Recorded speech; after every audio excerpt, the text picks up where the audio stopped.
শহীদ মিনারে বসে সাক্ষাৎকার নিচ্ছি জুলাইয়ের গণ অভ্যুত্থানে এক বীর মুক্তিযোদ্ধা মায়ের সাথে। যে আপনার ছেলের নাম কি ছিল?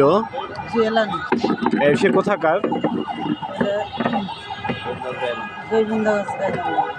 জি, গোবিন্দগঞ্জ গাইবান্ধা।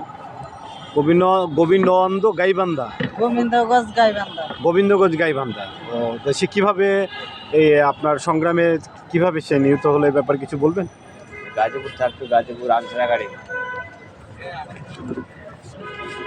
গাজীপুর আনসার একাডেমি, গাজীপুরে চাকরি করতো। গাজীপুর আনসার একাডেমিতে চাকরি করতো। আনসার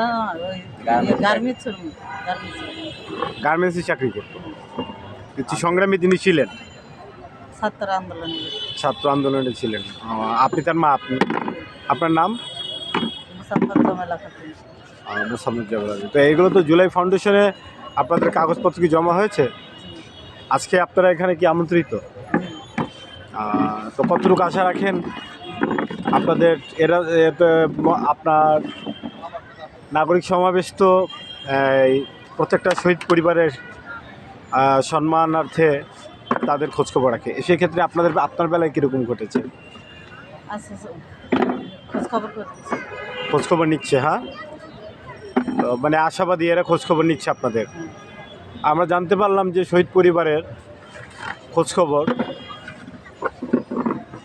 নাগরিক সমাবেশ জাতীয় বিপ্লবী পরিষদ নিচ্ছে। তো এভাবেই পাশে থাকবেন আপনারা, যাতে এই দেশের নতুন প্রজন্মের মুক্তিযোদ্ধাকে ভুলে না যায়। ধন্যবাদ।